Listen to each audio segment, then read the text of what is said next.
You have already said that Kiev may negotiate with Russia after the failure of its provocation in the Kursk region, and before that, were there any prospects for a peaceful settlement of the situation? We have already talked about this many times.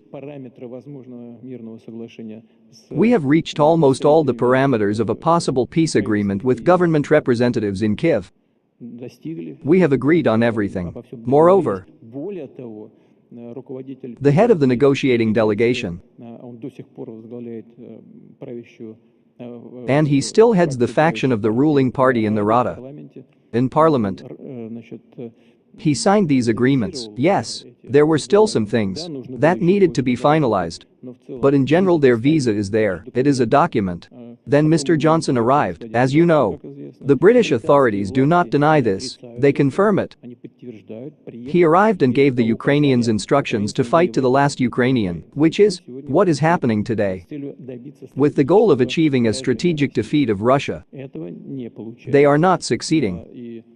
And the Ukrainian authorities publicly stated that if they had followed what we had agreed upon with them, if they had not listened to their masters from other countries, the war would have stopped long ago, but they took a different path. Now we see the result. Are we ready to negotiate with them? We have never refused to do so, but not on the basis of some ephemeral demands, but on the basis of the documents that were agreed upon and actually initialed in Istanbul. Is there an understanding of which country could become a mediator country this time? If negotiations take place in the future, well, we respect our friends, partners, who, as I believe, are sincerely interested in resolving all issues related to this conflict. First of all, these are the People's Republic of China, Brazil, India. I am constantly in contact with our colleagues on this issue, and I have no doubt that the leaders of these countries, we have a trusting relationship with them. They sincerely strive to help understand all the details of this complex process, which, of course, I want to remind you, began with the coup d'etat in Ukraine in 2014. After all, that's where it all began. They tell us all the time about human rights, about some principles of international law that everyone must comply with, and what is an unconstitutional bloody coup d'etat? What is it? This led to the fact that part of the country's population did not agree with the results and with this coup in general. They began to fight for their rights. Everything ultimately resulted in today's conflict. These are the reasons, but they prefer not to remember this. But we know the reasons. And, of course, we will protect our interests and the interests of those people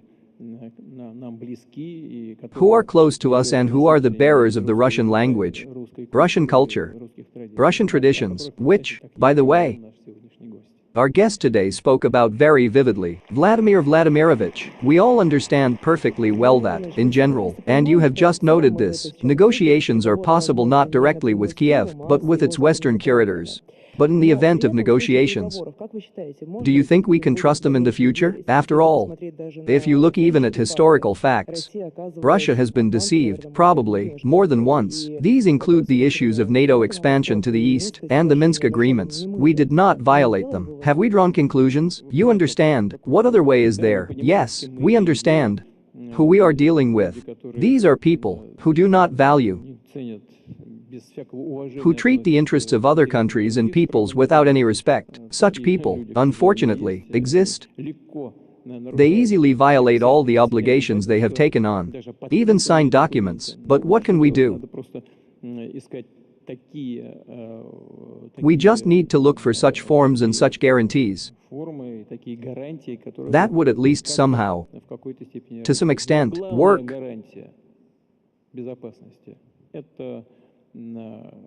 But the main guarantee of our security is the growth of the economy and military potential of the Russian Federation itself. These are reliable and stable relations with our partners and allies, you said. That we failed to reach an agreement in Istanbul with the mediation of President Erdogan, but in fact, we managed to reach an agreement. That is the whole trick. This is also evidenced by the signature of the head of the Ukrainian delegation, which initialed this document, which means that the Ukrainian side was generally satisfied with the agreements reached. This document did not enter into force only because the Westerners did not give them the order to implement it, and the elites of the United States, the elites of some European countries had a desire to achieve a strategic defeat of Russia. They thought that they would now take advantage of the situation and bring Russia to its knees, dismember it, or do something else that they were planning to do. They thought that manna from heaven would fall upon them at any moment, that they would now achieve their strategic goals, which they had been striving for, perhaps, for centuries or decades. These are the reasons. Johnson came and told them, no need.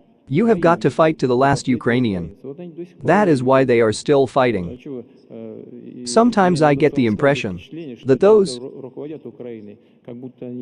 who govern Ukraine are as if they are aliens or foreigners. In fact, they simply do not think about anything. No, I'm serious. You understand, they have colossal losses.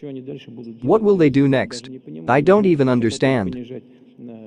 They need to lower the draft age again now.